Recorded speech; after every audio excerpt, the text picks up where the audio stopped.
안녕하세요.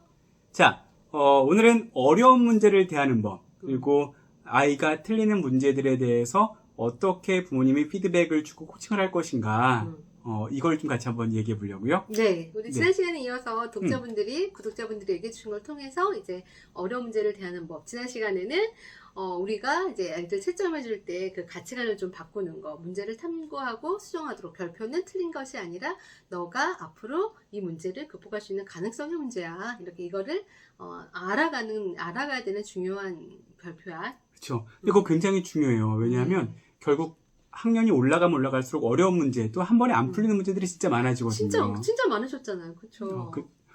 왜? 학교 안 다니신 거잖아.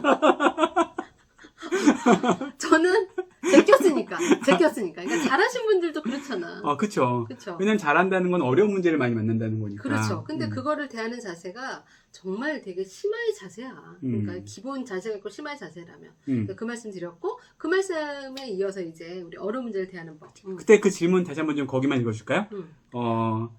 우리 여기 보시면 그 틀린 문제에 대해서는 어떻게 피드백을 주시나요? 그렇죠. 그리고 반복적으로 틀린 문제는 특별히 노하우가 있으신가요? 네. 그 다음에 또 이제 어려운 문제들을 어떻게 대할 것인가요? 네. 라는 얘기인데 우리 실은 어려운 문제를 대할 때 가장 큰 원칙으로 많이 나오는 게 어떤 게 나오냐? 실은 그런 거 많이 얘기하시잖아요. 끝까지 씨름해라. 이 문제와 씨름하고 씨름해라. 답안지 보지 마라 막 이런 얘기들이 그거 있으시잖아요. 치워버려라. 이런 분들 있어요. 그렇죠. 그런 얘기 또 일면 맞다고 생각이 들어요. 그렇죠. 실은 그런 얘기 굉장히 좀 일면에 좀 부분적 진실이 분명히 있거든요. 그러니까 씨름하게 냅두라는 거잖아요. 근데 저는 이걸 좀 약간 다양한 관점에서 좀 보고 싶어요. 혹시 큐브 풀어봤어요? 큐브? 이렇게 돌리는 거. 풀 생각 안 해요. 저걸 뭐하러 이렇게. 근데 잘하는 애들이 있더라고. 그렇죠. 우리 예전에 우리 지인 중에 그 의사 아들, 걔는 큐브를 너무 잘해요. 걔 똑똑하잖아요. 그렇죠.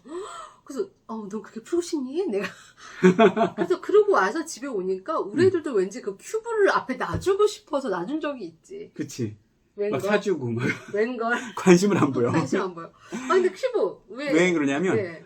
실은 이 큐브를 풀고 큐브를 좋아하는 아이들은 아까 얘기한 것처럼 정말 너무 틈날 때마다 큐브를 풀고 싶어 하거든요. 그 답을 알려주는 거 별로 안 좋아하고 본인 스스로 풀고 싶어 해요. 그러니까 이런 애들이 있어요. 그러니까 끝까지 어려운 걸 물고 늘어진 애들, 몇 방 며칠 만에 풀면 희열을 느끼는 애들.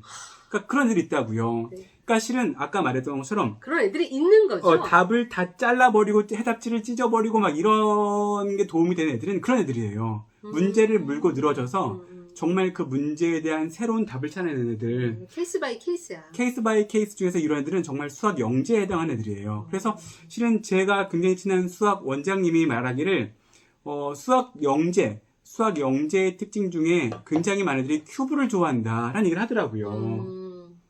그런데 우리 항상 얘기하지만 그런 수학 영재는 노력으로 되는 게 아니라 DNA의 문제다라고 말씀을 드렸잖아요. 그러니까 실은 그러한 영재가 아니라고 한다면 우리가 그 어려운 문제를 어떻게 대할 것인가. 그렇지. 그게 근데 영재가 아닌데 영재의 방식으로 부모들이 애를 잡으니까. 답안지 보는 거 아니야? 누가 또 답안지 보라 그랬어? 근데 우리 애들은 그만큼 집중을 못 해주거든. 큐브에 그치. 집중 못하는 건 똑같은 거야. 그걸 풀었을 때 희열 느끼는 거 애가 있는가 하면 그냥 하기 싫은 애들도 있는 거지. 그치. 너무 버겁거든요. 그러면 그래서 어떻게 하냐면 저희 이제 초등학교 4학년도 어찌됐건 수학을 하니까 저희 시군들이 수학을 하는데 별표만 쳐요. 첫 단계 할 때 별표 칩니다. 모르는 거. 그쵸. 그러면 이제 별표 치면 한 챕터에서 뭐 20개 별표 쳤다. 그러면 실은 두 번째 독을 할 때, 이독을 할 때는 별표 20개가 20개인가? 아니요, 줄어들어요, 분명. 맞아요. 그러면 이제 별표 20개 친 것 중에서 한 6개는 풀고, 다시 14개는 별표가 2개가 되는 거죠. 옛날에 제가 교재 활용법에서도 그런 말씀 드렸을 거예요. 그쵸. 그쵸. 그리고 이제 3독을 할 때, 이렇게 뭐 전혀 문제가 없어요. 제가 뭐 그렇지. 별표가 있다고 해서 피드백을 뭐 나쁘게 주는 게 아니라, 별표 잘 쳤네. 오케이, 잘했어. 넘어가니까. 근데 되게 답답하게도 왜, 꼭 이거 잊으시면 안 돼요. 별표를 가득 채운 애들도 있어. 근데 너무 해맑아. 그리고 막 별의 색칠도 막. 별이 많네 이러면서 색칠. 사실 우리 시군이 우리한테 참 많은 영감을 주잖아요.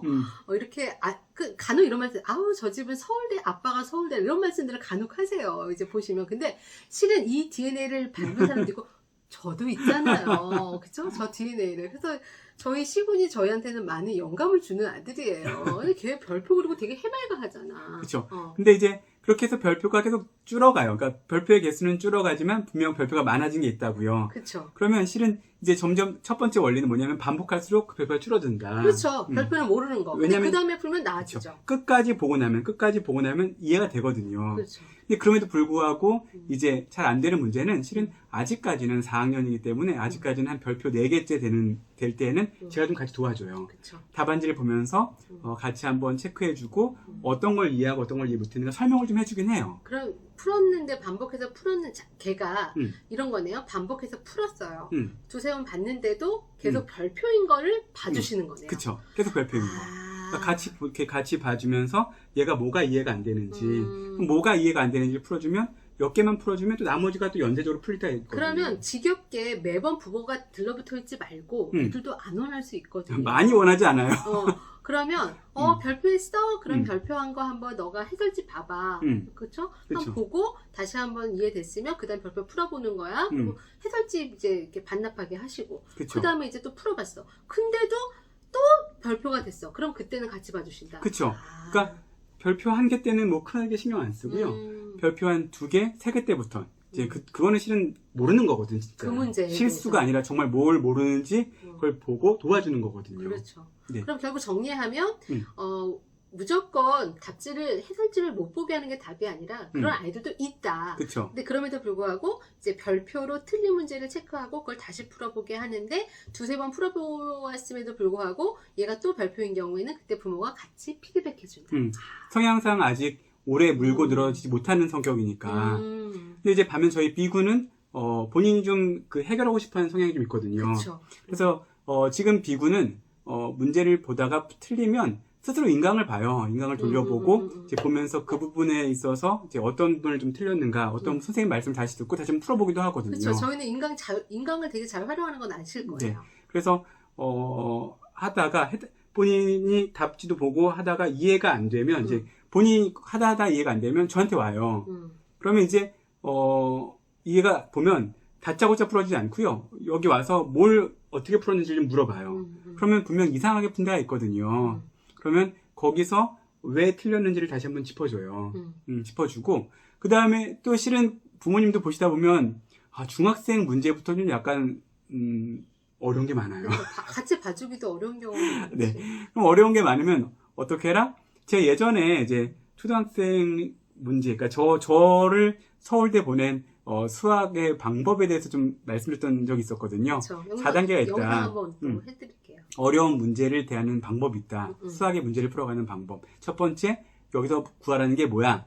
두 번째, 주어진 게 뭐지? 세 번째, 이 주어진 것들, 얘네들을 어떻게 써볼까? 그 다음에 수학의 공식을 어떻게 접목해볼까? 이런 방식으로 물어봐요. 구주예술질문법. 그렇죠. 구주예술질문법. 그 다음에 이걸 얘기하고, 그 다음에 정리해서 같이 풀어보든가, 아니면 다시 답안지 보든가, 이렇게 되는 거예요.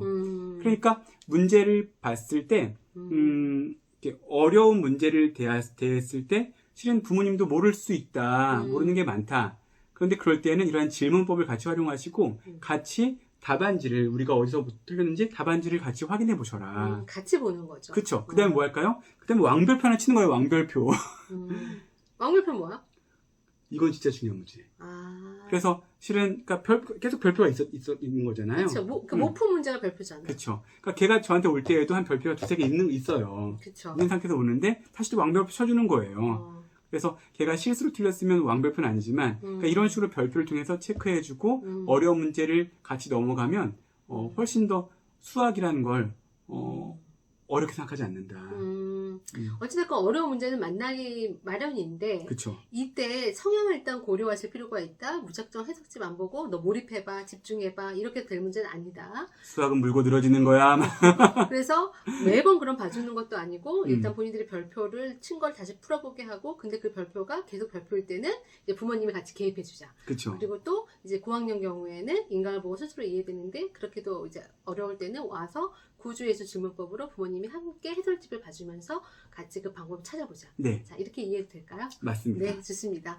자, 뭐 공부에 여러 가지 방법이 있겠지만 저희 아자는 여러분과 아이들이 행복한 공부법이 되도록 도우려고 많이 노력을 합니다. 그래서 오늘도 우리 아이들과 함께 어려운 그 교육 현장에서 교육 현장 맞나?